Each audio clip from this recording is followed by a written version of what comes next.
Okay, we're going to start at the Mishnah on Pei Zayin Amud Beis. Shaleach Haspinai. Thank Hashem that we're able to learn Torah every day. So we're learning Mishnah Beis Mikdash immediately. We're learning the Nishmas, Savakal the Basra Daf and the Son of Ben Zion. And first name of Avin David Ben Sarah. And you got some of this.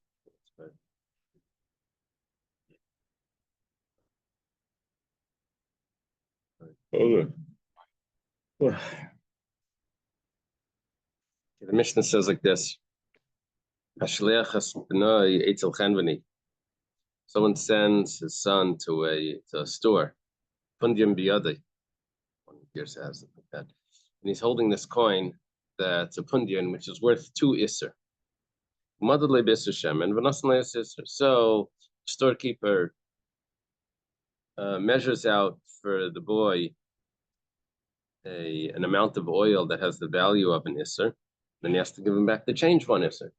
So now he has he has oil and the change. He ended up breaking the jug that had the oil, and he lost the coin. There's got to be a story or something.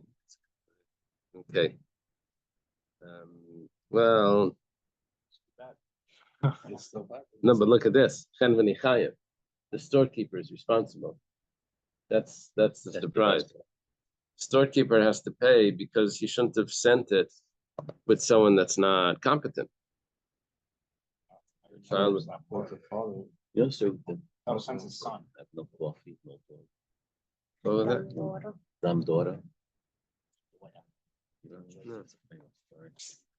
Don't give the dog coffee. My daughter wanted to give the dog coffee. So now I have a dumb daughter, no coffee, and a dead dog.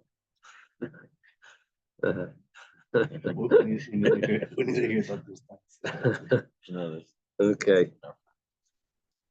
So, if you shouldn't have given it to him. Rabbi Yehuda Paiter, what? You have a question? What did the father do? Right, the father shouldn't have sent him the child. Rabbi Yehuda Paiter, Rabbi Yehuda exempts him. Because that's why the father sent the child to bring the oil back with the change. So what's the opinion of the Tanakama? We'll see in the Gemara. Meidim Chacham Rabbi Yehuda. The Chachamim agreed to Rabbi Yehuda that the Chenmeni is going to be pater. If the child was holding the jug the whole time, in other words, he never gave a jug to the storekeeper. It must be talking about where the father sent the jug with the child, an empty jug with the child, to go to the store, fill it up with oil, and bring it back. If the storekeeper takes the jug from the child, fills it up with oil, and gives him the change, then the child goes back. So then, because the storekeeper took the jug into his hands, he becomes responsible for the jug as well. And then when he gives it back, he's responsible for everything. But the Chachamim agreed to Rabbi Yehuda that if the child was holding the jug the whole time and the storekeeper just poured the oil into the jug with never taking possession of that jug, then he would be exempt. The storekeeper would be exempt, not on the oil and coin, but on the jug. How little? That's how the Rashbam learns. The Rashbam learns over here. If you see this, Chenmeni pater, but Sleichas Levad. You see that almost the last skinny line, second to last skin. Well, But for the oil and the coin, it's going to be chayav. He would say that Isser is not a lot. Isser is not a lot. You're right. Isser, I don't know.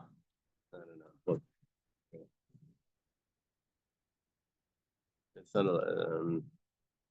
What's the smallest coin? Would be a pruta or a. There was something like a tarpik or something. Something that was half a pruta or 2 prutas. There's a pruta.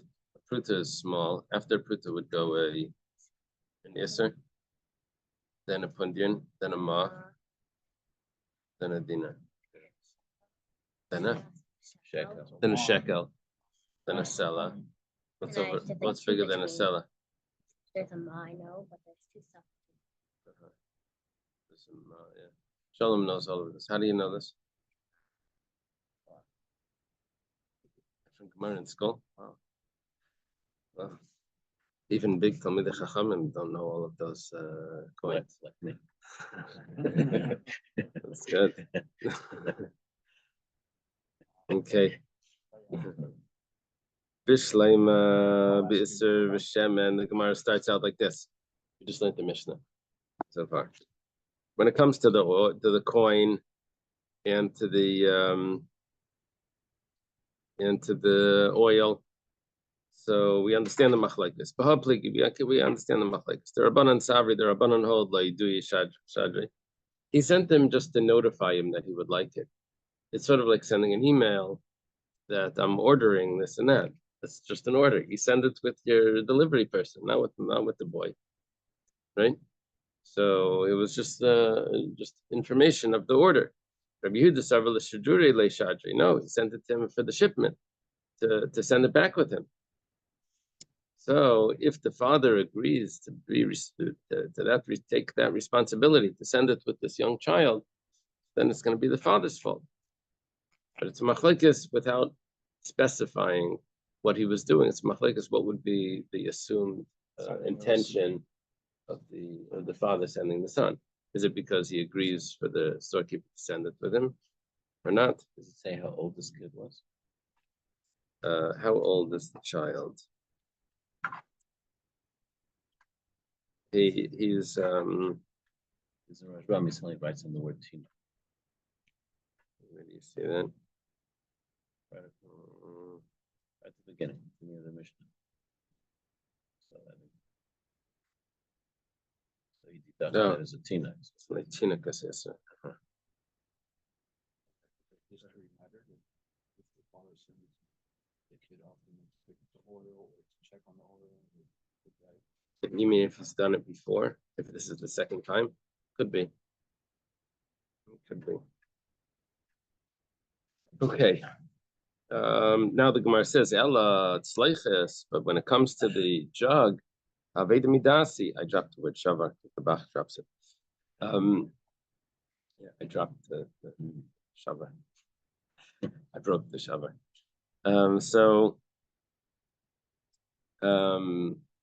But when it comes to the jug, the father sent the jug with the child.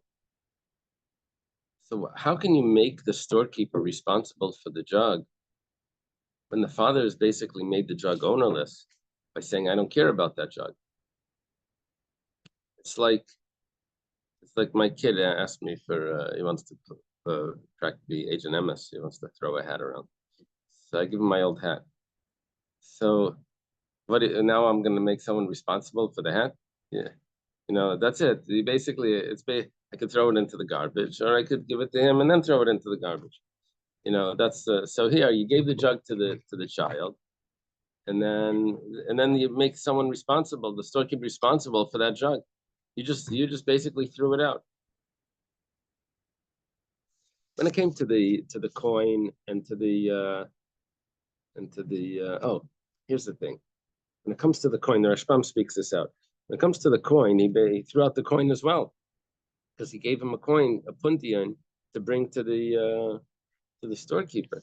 The Rashbam says, although yes, that's true, that's also Aveda Midas, it's basically throwing it out. However, because he's taking it, Rashbam doesn't explain exactly like why. I bet there's a note somewhere, but he's saying that because he's taking it and giving it back, and they hold. The Chachamim hold that this is not part of the shipment. The child is not part of the shipment. That you should send it back with him. So he sent it to the storekeeper, the pundian. So, but he wasn't throwing it out. But maybe it was taking that risk. It's like putting cash in the post in the mail. So you take the risk. If it's $1, you'll do it. If it's $40, you won't do it. But so he sent a pundian with. Okay, could be it's all. Anyway, it reaches him, but that doesn't mean that the owner should send it back. But when he sends the jug, maybe we should say the same thing. I have to see the notes. The Rashbam doesn't spell out the difference between the jug and the pundian. Well, the jug is a different situation. That when they fill it up, it's gonna be heavier. So maybe. Oh, the kid will- that's a good point. That's good. Since the father entrusted the flask to a child who was unable to guard it, he obviously did not care if it was returned intact or not. Storekeeper cannot be liable for it.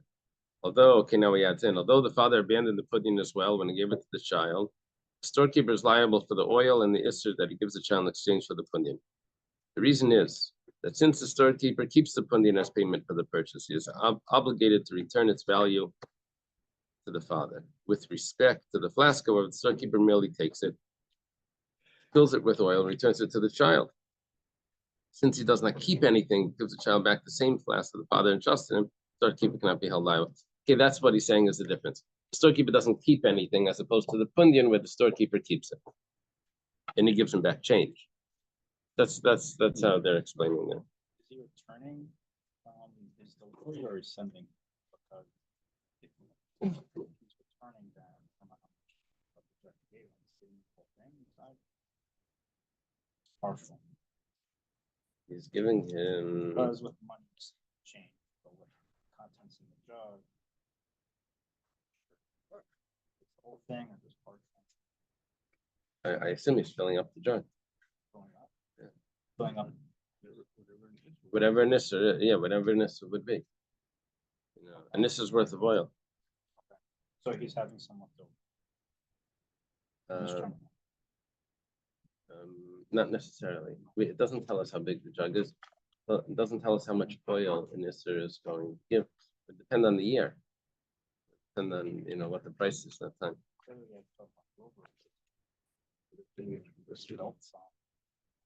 Oh, when he makes it back home, he doesn't have anything. The child comes back home without anything. There's no oil left, and no money left. So Rav Haishi explains comes up with an interesting story. Says that the person, the father of the child, he actually sells jugs, and he was selling this jug to the storekeeper. So, and what's the rule goes like this: the storekeeper took it to examine it to see if this is something he wants to buy. It's like Shmuel says, if someone takes a vessel from a craftsman to check it out, and then an accident happens, he's chayiv. So it comes out like this. This is like taking a car on a test drive or something. They'll have insurance. Yeah, special insurance. But who's really be getting billed? Is it, no, but on whose insurance? Whose insurance is now going to go up? Oh, it's dealer's insurance. Okay, this is different. They don't ask you for your insurance, they ask you for your license. Now, if they would ask you for your insurance, they'll definitely bill your insurance. Oh, interesting. Why do they have to do that? Why don't they ask you for your insurance? Many people don't have, because they're gonna go buy a car, they don't have a car at the moment. Got to be tough for them, for like teenagers or something to show up and want to try out the sports cars. They tell them, yeah, I want to buy it. Test drive. I went to the city, it's called Popka by Orlando, buy a car. When I went to the dealership, like I asked for a test drive, they didn't even ask me for the license. They gave me the piece of the car. Like, Wow. here, take it. Well, you look like it on. No, it was like, Wow. It's different. Oh. That's So here, what we're saying is that the reason why the storekeeper is now going to be chayiv for the jug is because when he takes it into his hand to check it out, that's actually a kinyan. Obviously, the price was already on it. He knows the price because if there's no price, then there's no kinyan like that. But when he checks it out,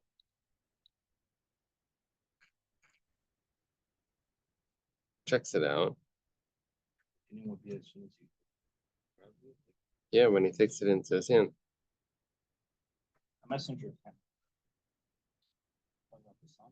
talking about the storekeeper takes the jug once he takes it into his hand, he acquires it, then it becomes his. And then he was giving it back. Now he owes the money. Now he owes money for that jug. Separately, not from his. Yeah, he owes money to the father for purchasing the jug. So we added in the detail into the story that was not part of the Mishnah. We didn't realize that he was buying a jug, using a jug. Do they say that he's owning it or he's borrowing it in the notes? Well, how do they?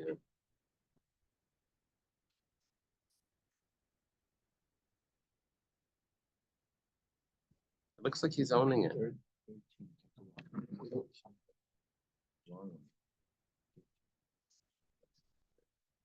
Yeah. Okay, the price is fixed. The seller can no longer retract and sell it to someone else. Since great demand will most likely be found in good condition.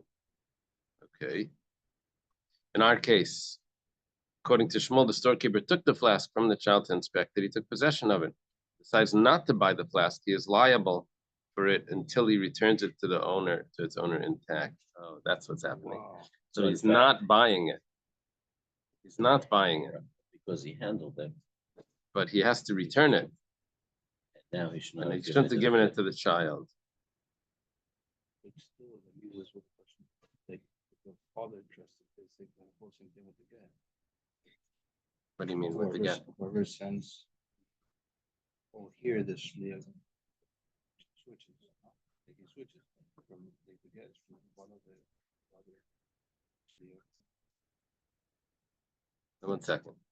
How are you comparing this to a get? There's a child that's bringing it to the storekeeper to see if he wants to buy it. The storekeeper says no, and he's supposed to return it to the seller, right?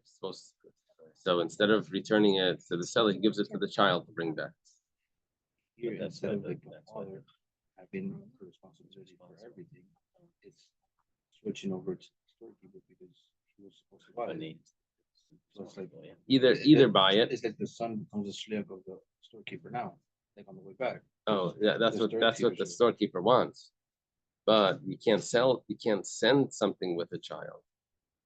So that's why the storekeeper's gonna be If it responsible. had broken on the way to the store, the father would have been.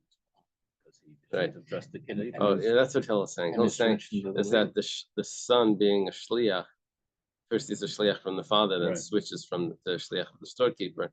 But he, That's right. true. The only thing is it broke one other times, and that's why he died. Okay. Gemara has a question now. If that's the case, like with the Shmuel Tanaihi, what would come out is that there's a machlekes in our Mishnah if Shmuel is correct, because we have a machlekes in our Mishnah between the Tanakam and Rabbi Yehuda. Tanakama says that the storekeeper is chayiv, and Rabbi Yehuda says the storekeeper is pater. So it comes out, obviously Tanakama and Rabbi Yehuda are dealing with the same case because they're arguing. So if they're dealing with the same case, how could it be that the storekeeper takes it to examine it, and then instead of returning it to the father directly, he gives it to the son to return to the father, and he should be pater? That would be that Rabbi Yehuda disagrees with Shmuel. Shmuel is a later generation than Tanakam and Rabbi Yehuda, but we would assume that it wouldn't be a machlekes what Shmuel was saying. Okay, so the Gemara says, Ella, rather, Rabba Rabbi Yosef, Tamri Tavayo, Rabba and Rabbi Yosef, they give their interpretation. They say, that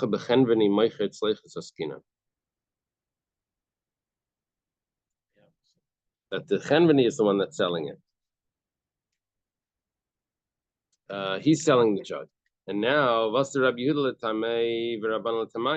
jug didn't come from the father. The jug is coming from the storekeeper. And it's the same machlekes. We're selling we're sending oil and a coin and the jug with the child. Does that mean that the father sent the child to do the shipping, to carry it over to the delivery? Or did the father just send the child to notify him to get it delivered? It was just an order. Okay. The Gemara says, if that's the case, where the jug is coming from the storekeeper, not from the father, then what happens in the Seifa? It says, Rabbi Yehuda, Amrit le do yishad. We have a problem now. If we're saying I don't think he switches his shifts over to the storekeeper because he's returning whatever's left over from the father. It's not like he's Second opinion is that way. it isn't. who had the jug at the beginning of this? So originally we thought the father was sending the jug with the child. Now we switched and we said that the storekeeper has the jug, he has the oil, Oh, and he's sending the change. The And jug kid never just came from the with father. money. And now we're saying, after we said that, now we say, but what about the last case in the Mishnah where we say that if the storekeeper never took the jug from the child's hands, so then we say that the storekeeper is exempt. The Chacham would agree the storekeeper is exempt. Our problem is that, first of all, if it came from the storekeeper, then, okay, we're going to have to change the case now. Talking about when it didn't come from the storekeeper. So we changed the case. But our problem is that if we accept all of those other things,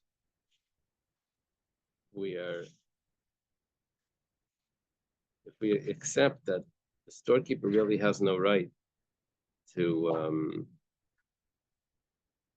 do any delivery here, maybe because he never took ownership of it. Maybe it is coming from the father.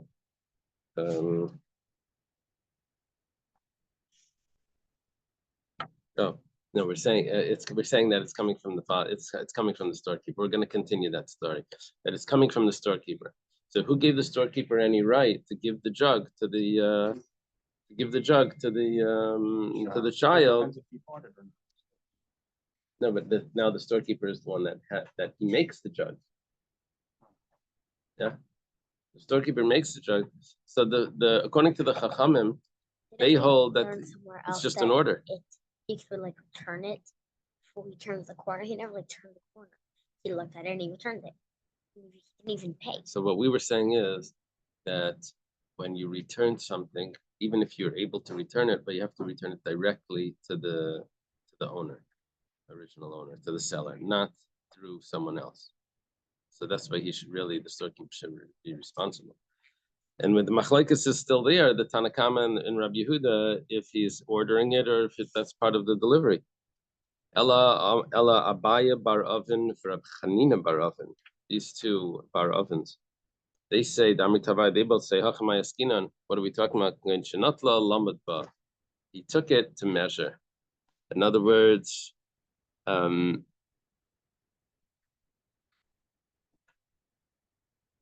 really no one's selling a jug, just using it as a measuring.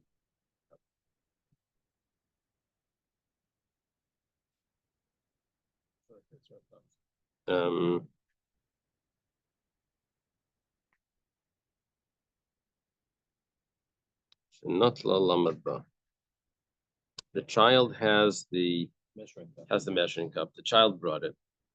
He wasn't taking it to acquire it, right?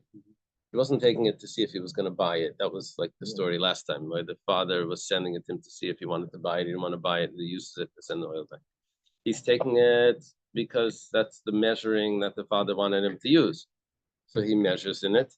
And then we're saying, according to the Chachamim, that he becomes responsible for it anyway. The Rabbi, like Rabbi says, there's a discussion about someone that finds a lost object that's not obligated to return it. For example, it's an animal and it's an older person.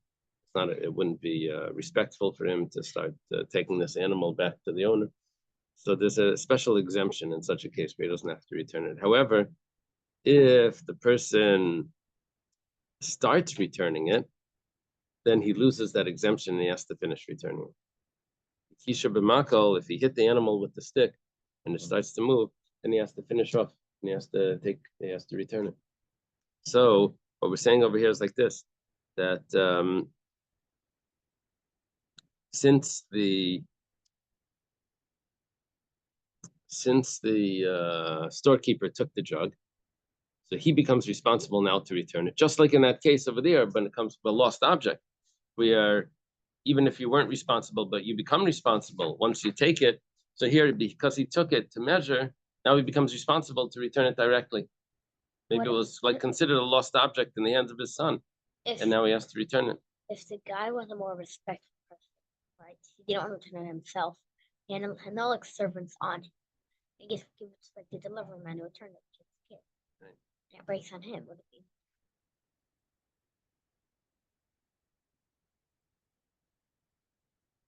If it breaks, the person that didn't have to return it. That's what you're talking about. No, he's an Aaron. He's that more. Is a zaken? No, okay, Zakin, same thing. Zakin can't return. Right. He doesn't have to. Once he Right. starts returning it, he becomes responsible. He didn't return it. Give it to the son. Return So that's the problem. That's why he's now responsible. it. But Because why? he didn't return it, because, well, once he took it into his hands, start to, to measure it, it wasn't measuring it to buy it, he was just using it to measure. Now he becomes responsible to return it to the owner. Now, but the reason why this benefits us, why this explanation now benefits us, is because when we look at the last case of the Mishnah, if the child was holding it the whole time, then we say that the Chachamim are ma'adet to Rabbi Yehuda that the storekeeper is not responsible. Okay, perfect. He never took it as he didn't do anything to it. So he's not responsible. That's what we're gaining by this explanation. He found out that there was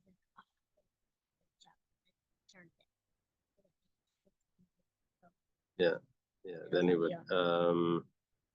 it make a difference? I'm not sure. Because maybe he's still responsible to return it to the owner directly and not to the child.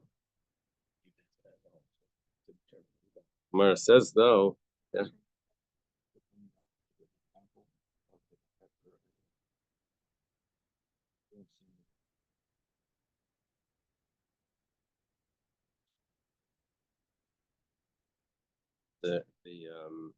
It's very significant that it's hefker because we started off with the question that if the jug is coming from the father and it was hefker, so why should the storekeeper be responsible for the jug? Now we're saying that he actually does, yes, become responsible to, even if he had no responsibility beforehand, but just the fact that he started, that makes him responsible. So it's because it's considered that when the child has it's considered like an aveda, and now he becomes responsible when he takes it into his hands. And now this helps us because if he never takes it into his hands, then the Chacham would be ma'adet to Rabbi Yehuda. Where it says,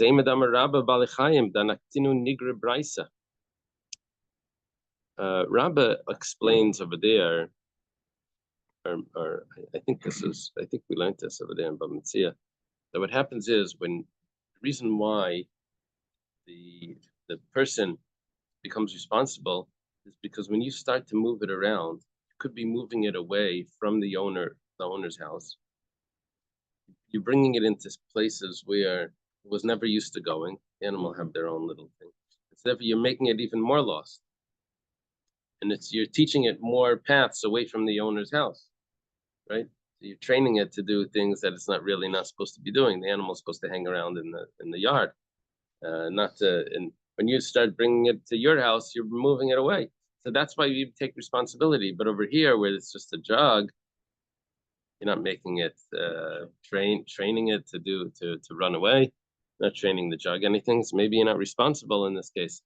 Did Rabbah say the same thing over here? You become responsible for it. Okay. So Elamarava, rather Rava says, Ani, Barisha Bachabura, Targamino, Mano Rab Zera. Rava says that me and the Arisha Bachabura, the lion of the group, who was the lion of the group, that's Rab Zera.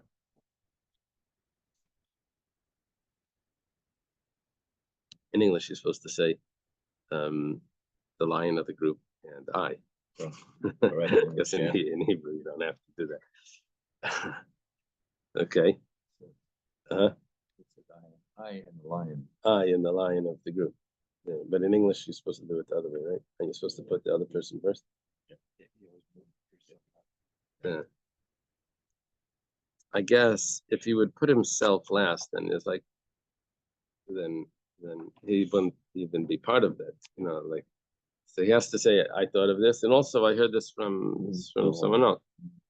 Says here when Rabbi Zera ascended to Eretz Yisrael, decided to identify himself entirely with the Torah of Eretz Yisrael, and Gemara relates that he understood. Yeah, this is okay. We learned that. We remember which Masechta we learned that in? But Matzah, I think. Reb Zera fasted 100 fasts. Forget. Yeah, I like the other Gersa though. He fasted 100 fasts, not to forget. Not to forget that he fasted. Not to forget the title. Okay, so he says, what are we dealing with? He took it because he's using it for other things that he's oh, thank you for the drug. There's something else I needed to measure while I'm at it. It was a measuring cup. And really what we're the machlekes over here is the shayl shlemidas. What's considered someone that takes an item without permission to use it and he gives it back. But when he gives it back, it doesn't make it all the way back to the owner because he gave it to the son and the son broke it along the way. So is it considered that he returned it or not? Well, it depends. Mar Savar Shayel Havi, one of them holds that he's a Shayel, and therefore when he returns it, he doesn't have to return it to the owner directly. He can just return it to where he got it from. And that would be acceptable. Another opinion holds, Mar Savar Gazlan Havi, the other opinion holds that he's a Gazlan, and the rule by a Gazlan is that you have to return it directly to the original owner. And so therefore, when he gives it to the child, it's not considered returning it. If the difference between if he's a Gazlan or a Shayel or Shayel Shlemidas, is he a Shayel, a borrower? If he borrows something without permission, the difference would be if a Shayel is responsible for accidents as well. So until it goes back, the person's responsible. But when is it considered returned? Is it considered returned already when the child gets it, or is it has to go back to you have to notify the owner?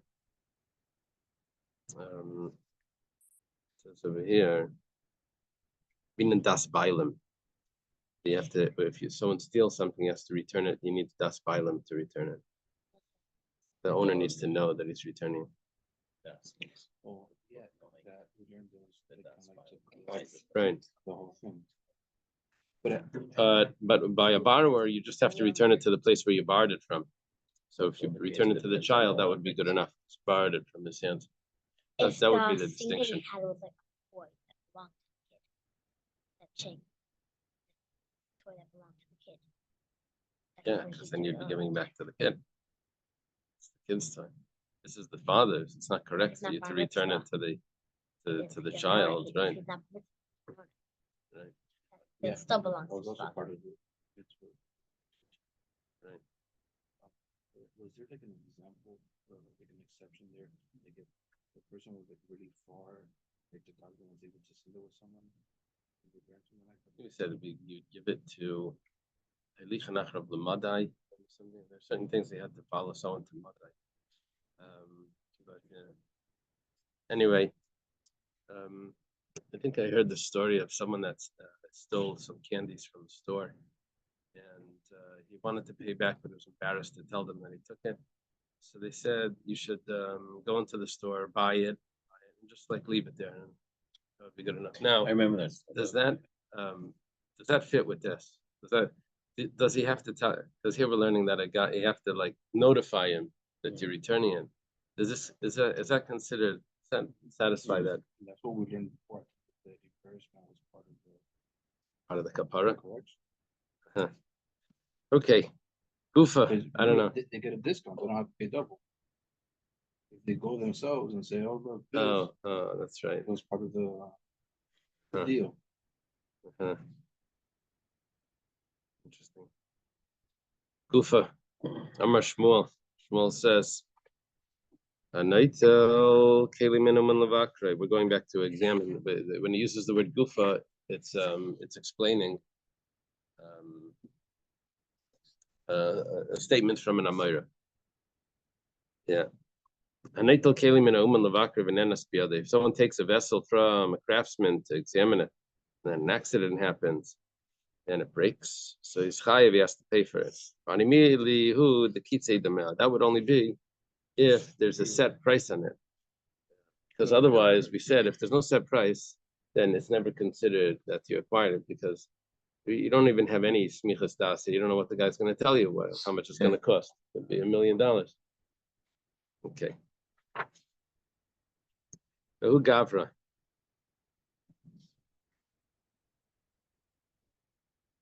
It was a possession that wasn't even for sale. Picked it up. Just, it's the value of whatever it's worth. Yeah, that if it's not for sale, then it's like either a goslin or a mazik.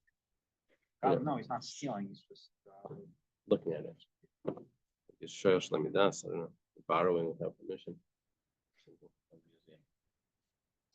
Who gavra? There was a person that Allah tapcha. Let me just see one thing over here.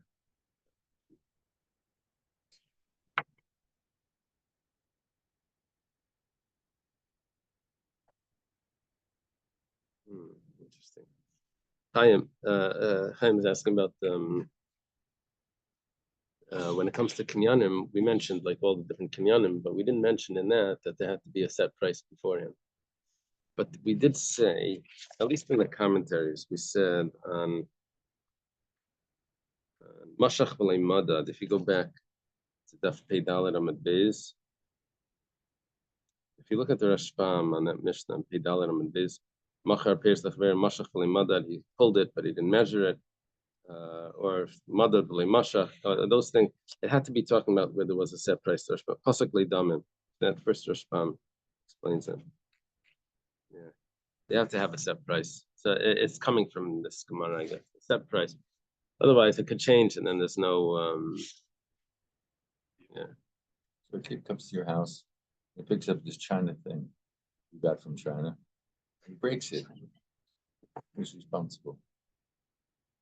The problem with children is that it says whatever you have to do with them is always going to be harmful. If you cause any damage to them, you have to pay, and if they damage you, the child doesn't have money, so he's not going to pay, and the father doesn't have to pay either. Yeah, it's a loss, a lose-lose. That's what the Gemara Baba Kama said. Remember? It said that also. Yeah. Ahu gavra dal lebei tabcha. It's the person that went to the butcher shop. Agbei atma de bisri. He lifts up a thigh of the animal of meat. Radi the kangwa, while he's lifting it up, asa parsha marma mine. The soldier comes and just takes it out of his hand. Well, asla kama de Rabbi Yemar. They come to Rabbi Yemar to see who's responsible over here. Of course, the soldier has to give it back, but the soldier disappeared. So, Rabbi Yemar says that the customer has to pay. And that would only be who the customer when it has a set price. You know, you go to the meat store, and there's a price on the label. So you picked it up, and you know what it cost, and someone pulls it out. Someone steals it from your cart. That's basically what it's talking about. Someone steals it from your cart. You'd be responsible.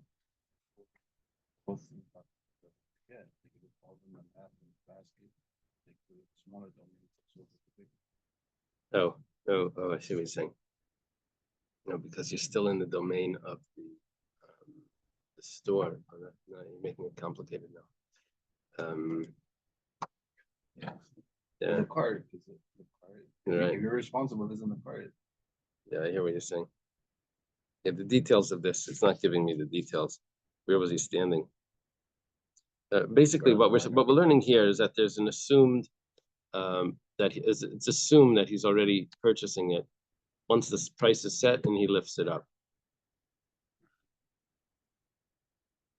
I mean, this goslin can't be sold. Right.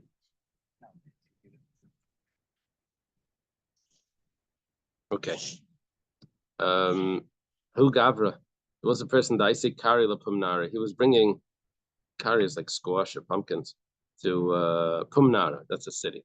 Also, kuli alma shakal krakra. People come and were buying from him, but they weren't paying. They were just taking pumpkins. It's like a nightmare. Amalahu. He says to them, he doesn't know like how to. He doesn't know their names probably. Like he does. Everyone's just coming and taking it. It has an empty cart at the. So Harihim Mukdash and Lashamayim. That's all hektish. Also, they come to Rav Kana. They come to Rav Kana. Malahu. Rav Kana says to them, it's too late. It's already yours. You picked it up. You acquired it. That's only if the price was set. But if the price wasn't set, it's just and it was still belongs to them. But it still belongs to the guy, to the seller, and he was able to consecrate it. See, what he told them, Rav Kana said, is that he can't consecrate it because it's already yours. So yeah, you owe him the money, of course. He was just afraid that he wasn't going to get paid because there's so many people taking. How he's going to keep track of all of those pumpkins. Okay. Tanurabanan, starting a brisa lekech yerek min hashuk. Someone buys vegetables from the marketplace. These are jackfruits. That's very heavy. Could have been coconuts. Pumpkins are also good. Gourds, gourd. But I think it's all the same. It's the same family. What a gourd is? A gourd is like it's a squash, like a pumpkin. Sometimes you see them around Halloween time. They're more what we call the gourd is probably all the same thing. We call they're more like decorative, like different colors, and they're like twisting and different things, different shapes. We call that just a gourd. Yeah. Basically pumpkins. So now, if someone's buying vegetables from the marketplace and he's just examining this, he's separating which ones he's taking and which one he's putting it on the side, and this even the entire day, like kana, he doesn't acquire it. He's not chayev to take meiser. Now we're talking about he's buying it from. Is this an amaretz or is this mamish meiser?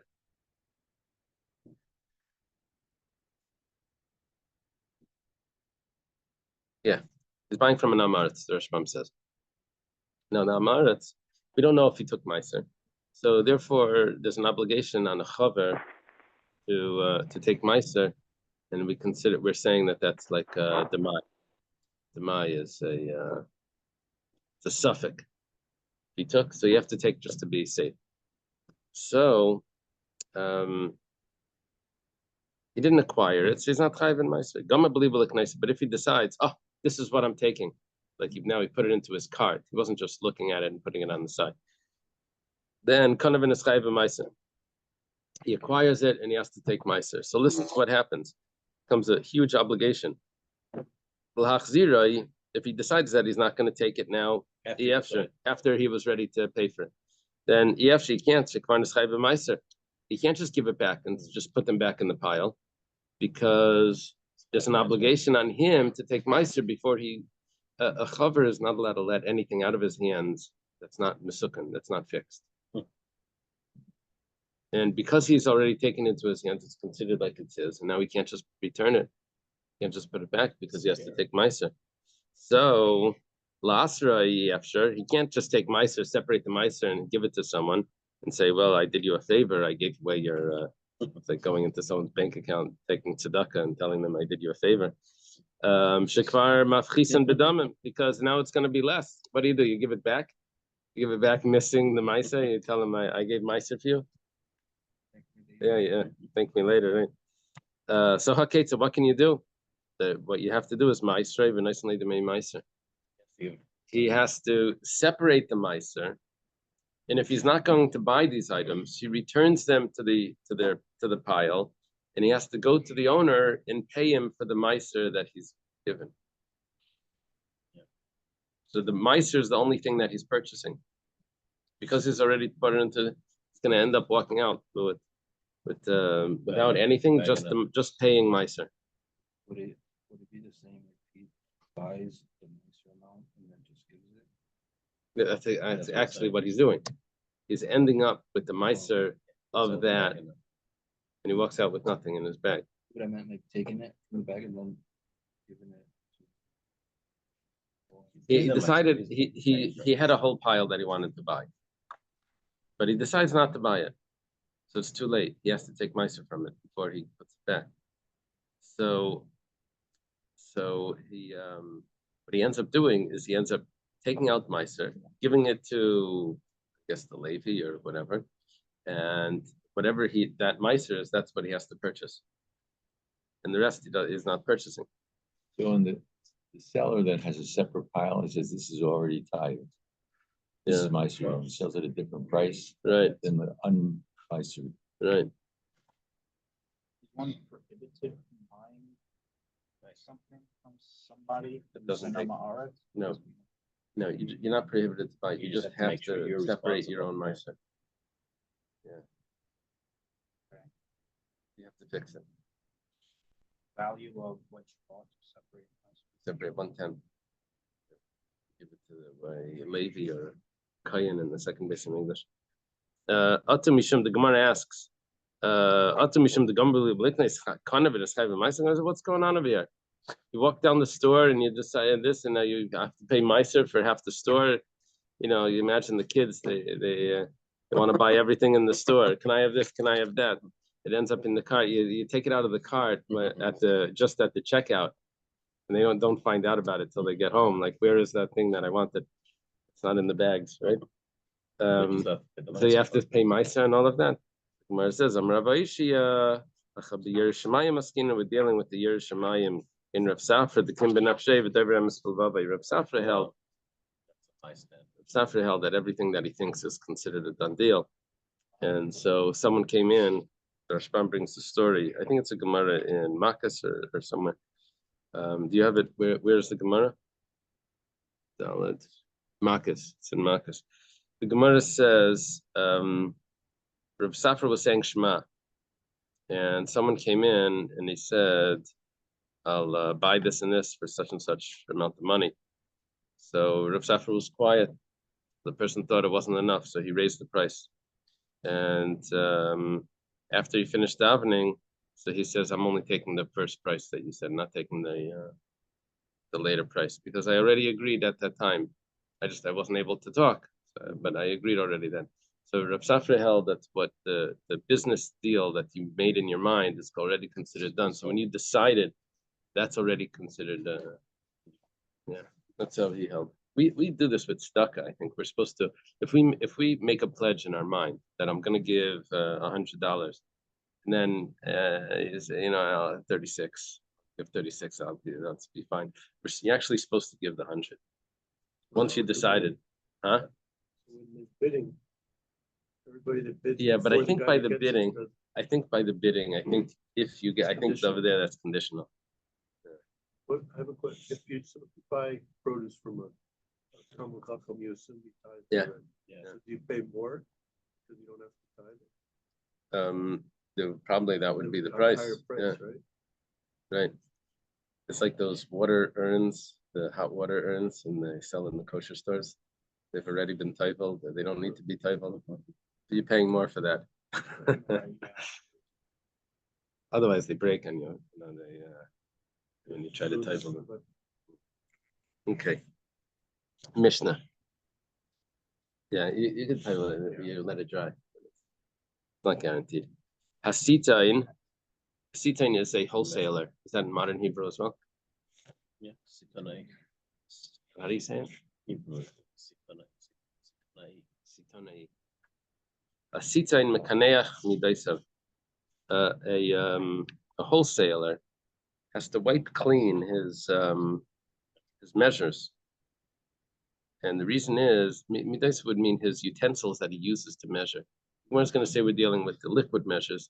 What happens is, it builds up a residue on it, and the person's not going to be getting the real amount as it builds up. So how often does he have to do it? Once every 30 days. He has to clean it out.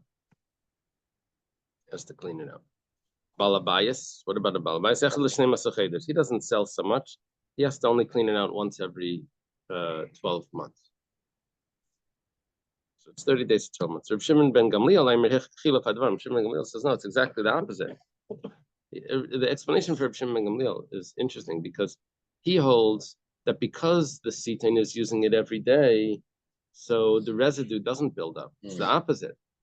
It's on the balabayas that leaves it for a week at a time and it dries up and it's like it cakes onto it. But by the sitain, he's using it every day. It's always like he doesn't have to clean it. It's always going in and out of the. However, the balabayas, he has to clean it much more often, once in 30 days. And the sitain does it only once a year. Chenveni, this apparently everyone agrees to this. Storekeeper mekanech midaisa pamayim b'Shabbos twice a week. So that would be somewhat against. Yeah. So the Rashbam says, "Va'asan l'Tanakama." This fits with the Tanakama. Kach pesher Rabbi Seinu. That's how, if you see that Rashbam says v'lay nehira, but I don't accept that. Ella Nira, he says, even Rabbi Shimon Gamliel agrees that since a storekeeper, since Rabbi Shimon Gamliel before said, was it Rabbi Shimon Gamliel? No, it was everyone. Everyone held that a storekeeper doesn't need to let it drip the last few drops. Remember, when you pour it out, it doesn't have to. You have to get the 40 last drops out of the vodka bottle. You have to get the last 3 drops out of the thing because a storekeeper does it so busy. So there's going to be caking on by the storekeeper. So that's why the storekeeper has to clean it out twice a week. It's based on a mission that we had before. Usually, when you have to let it drip out all of the residue. Balabayas needs to, if he's selling, he needs to let it drip out last. What's that to do with this? No. What we're saying is that the chenveni, because he's always using it, so it's always gonna be clean because he's always using it. That's what we're thinking. The problem is that he doesn't always empty it every time. He doesn't get fully empty every time that he there's always 3 drops that are going to be left inside. And we think that those 3 drops are going to cake on, so he has to clean it twice a week. Okay. He has to wipe his weights, wipe the weights down. He shouldn't be have anything caked on it. Pamachas b'Shabbos once a week. Kanech maznayim al kol mishkal mishkal. You have to clean off the scale every time. Yeah. Yeah, you think they're overcharging us in the stores like Publix? There's a little bit of like stuff on the scale. I'm sure it starts on 0. Usually, probably work is like always 0 them out before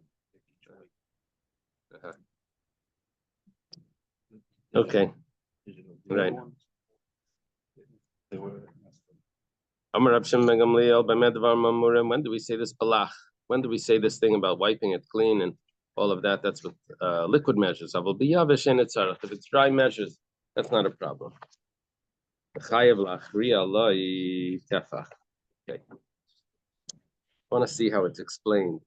Apparently, the way it's saying over here is that you don't start off with the scale equal. You want to give them a little bit extra. So you start off like this. And that way, when it comes back equal, they're going to be gaining a little bit more. The only problem is that the way the Rashbam writes this, I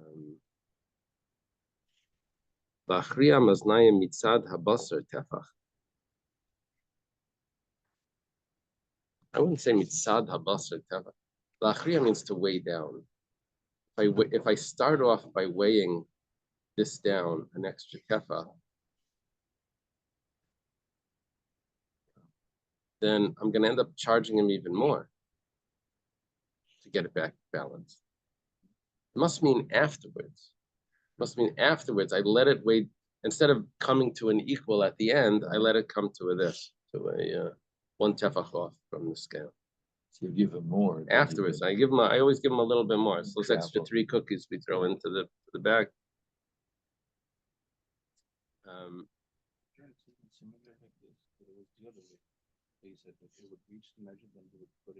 Put an extra, right? That's what we're going to learn also. But when it says that, you have to balance it a tefach doesn't mean that you start off with it a tefach lower or on the other side. It doesn't mean afterwards after you weigh it, you let it come to a tefach.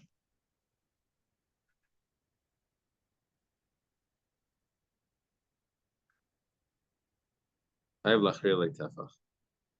Seller is obligated to tilt the scale in the buyer's favor by a tefach. When weighing the purchase, the seller must place a little extra on the scale to the side holding the merchandise, so that the side holding sinks a tefach lower than the side. Okay, that's perfect. That makes sense.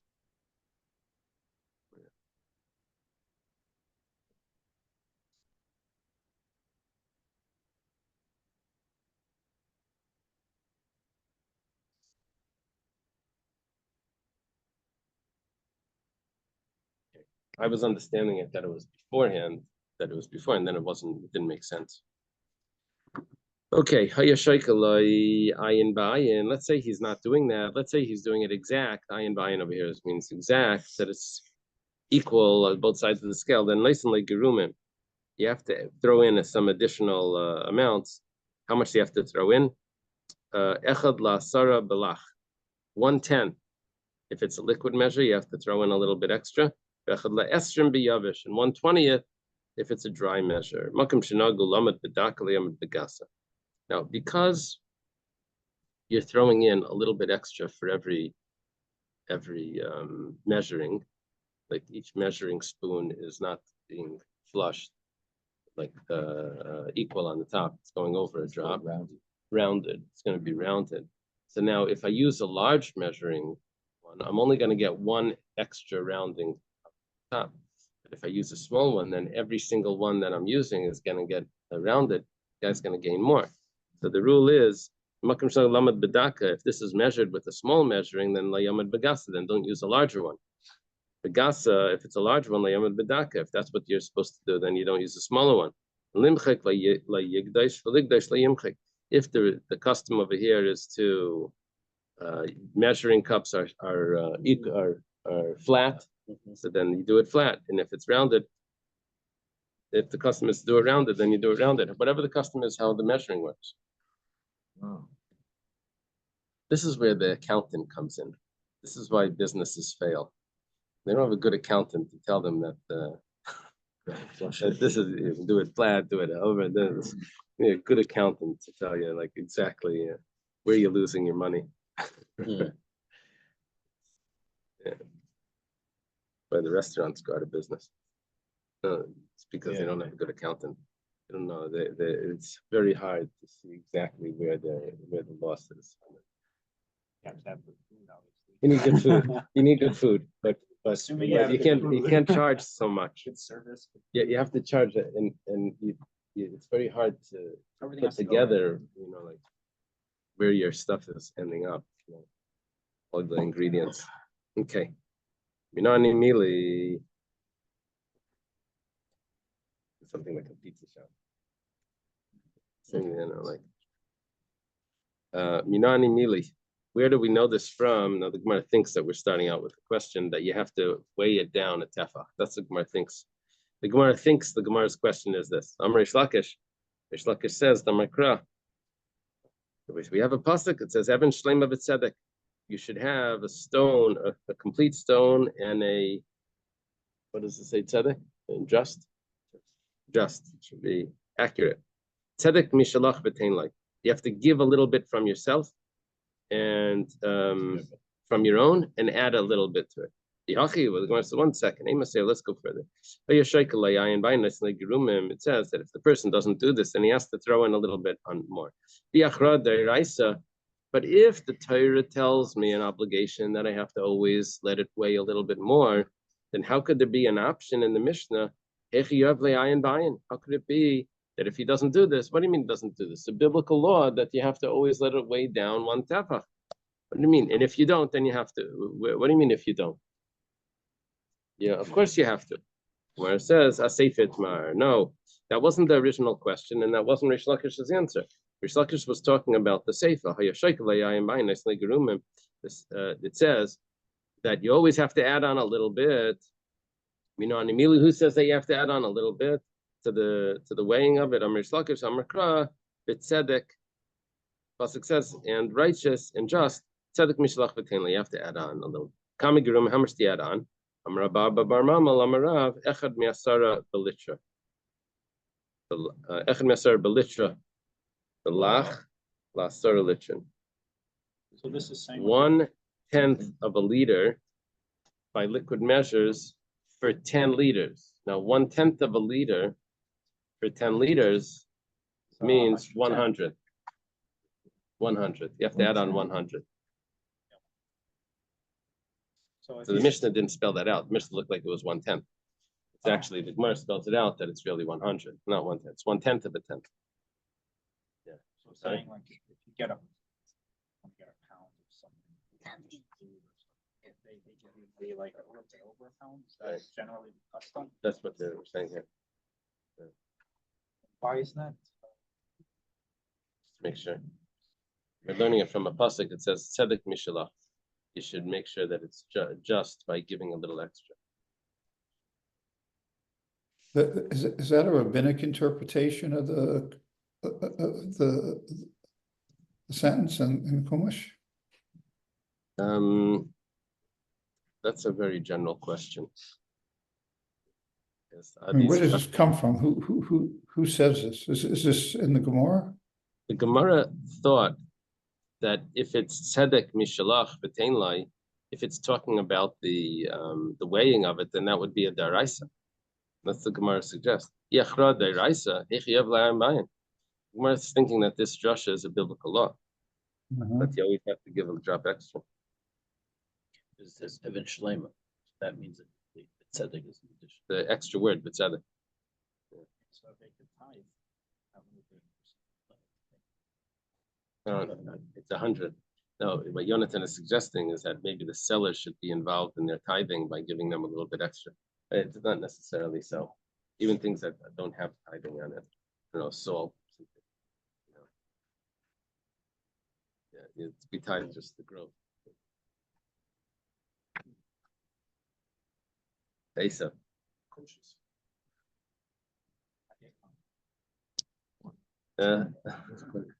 Okay, Bailo.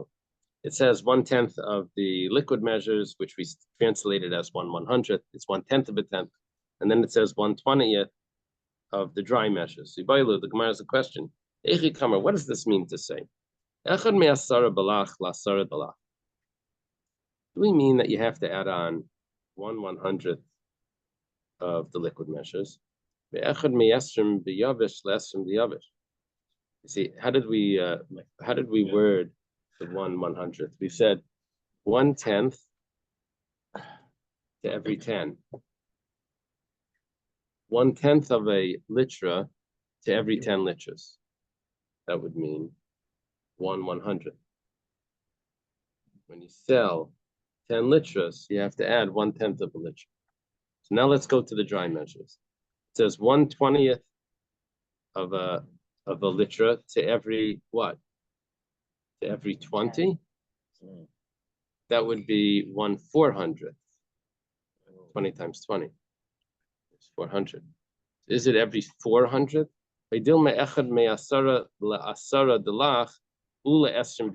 Or maybe what it means is 1/10 for every 20, which would mean 1/200th. That you have to add on. 1 to 100 to 200. Is it well, for liquid we know that it's 1/100th. You have to add on a little bit more. 1/100th, it would be 0.01 on the scale. It would be 0.01. That's what you have to do. Right? Does that make sense? Then The scale won't show that because the scale is 0.1 is. don't mix me up. Dr. Stein is telling me that the scale is in ounces, so that won't work out. Okay.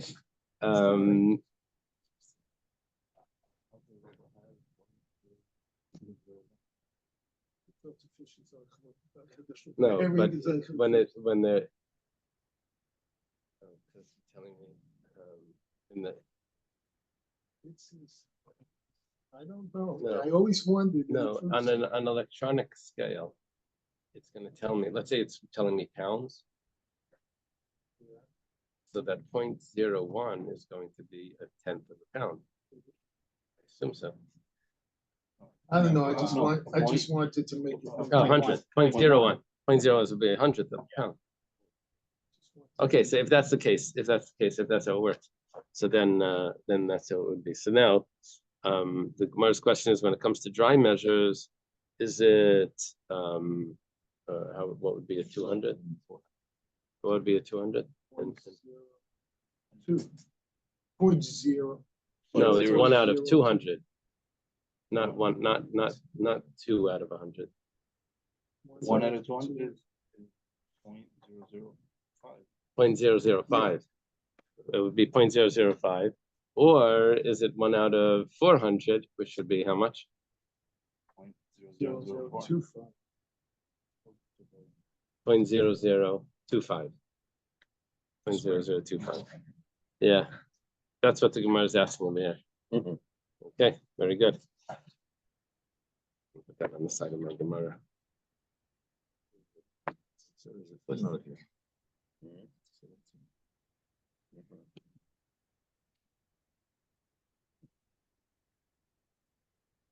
Okay.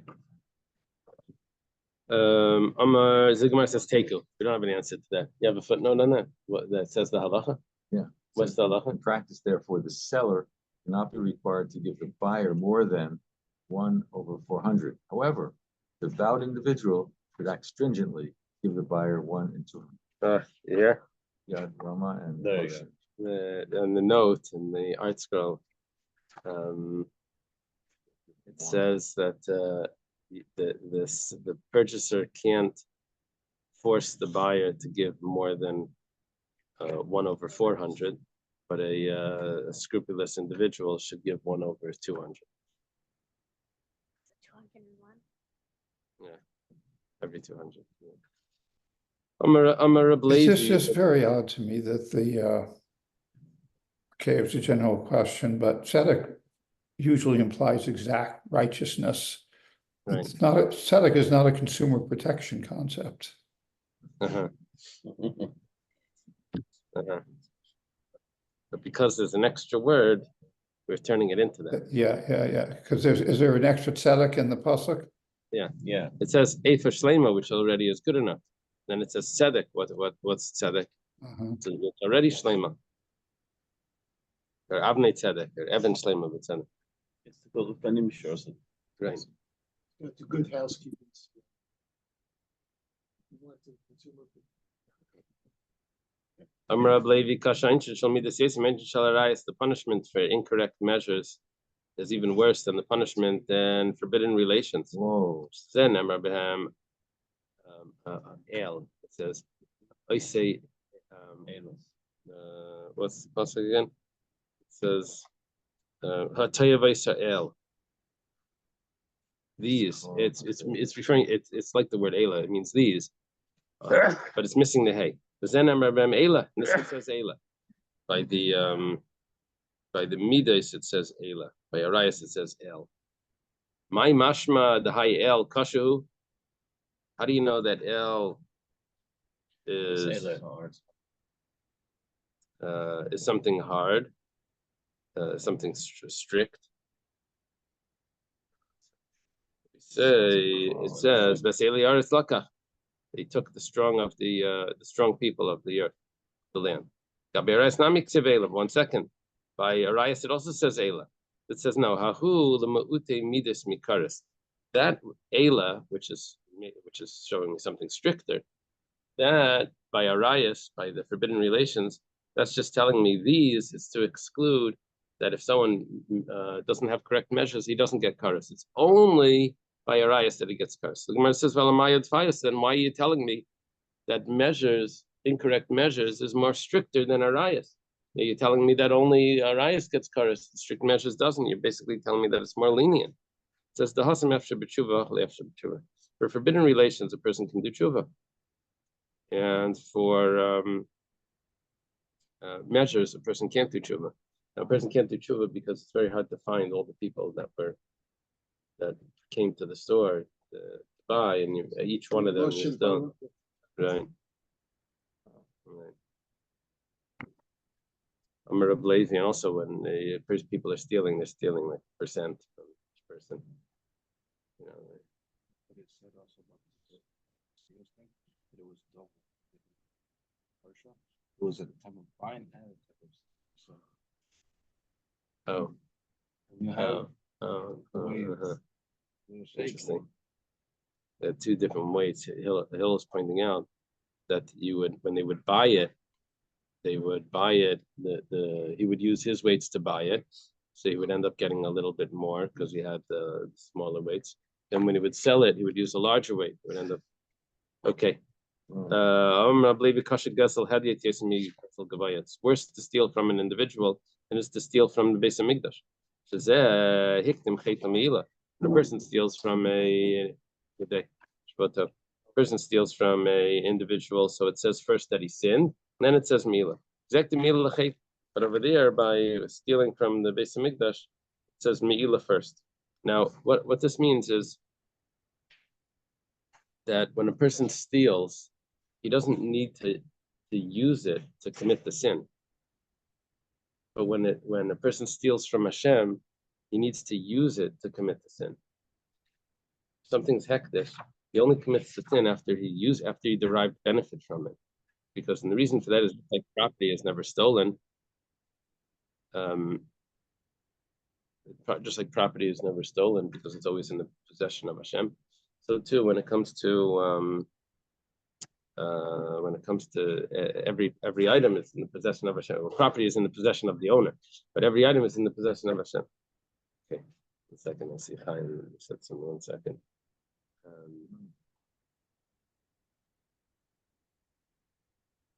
Oh, no, that we discussed. Okay.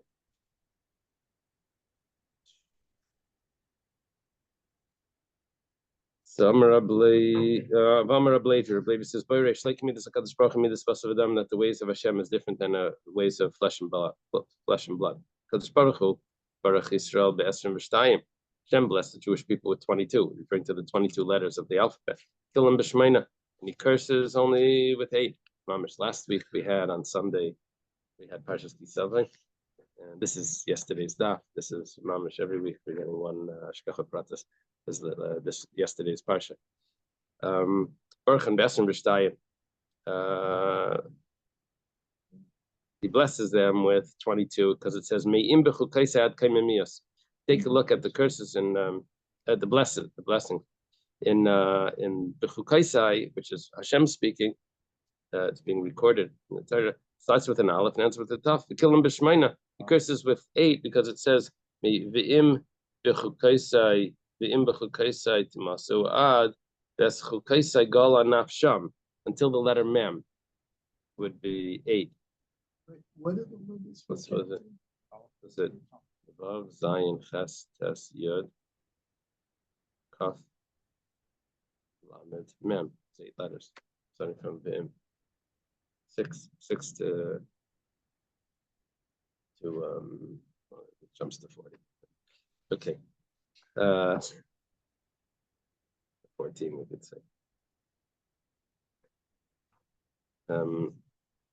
Without the 11, 6 to 13. Okay. What happens? Moshe Rabbeinu barchen b'shmayna v'kolam b'sem r'shtayim. Moshe Rabbeinu was the opposite. He blesses with 8 and he curses with 22. So it's exactly the opposite. It says barchen b'shmayna. He blesses with 8. It says if you will listen to my voice until the word lavdam. So it's from above until a mem. And it curses with 22.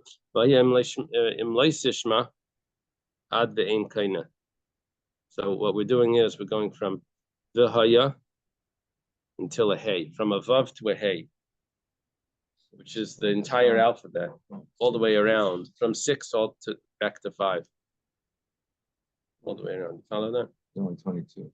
Yeah, Doesn't count the soap. yeah, but I think we should leave it over here. Let's leave it over here. A page behind. It's okay. When you pick up with the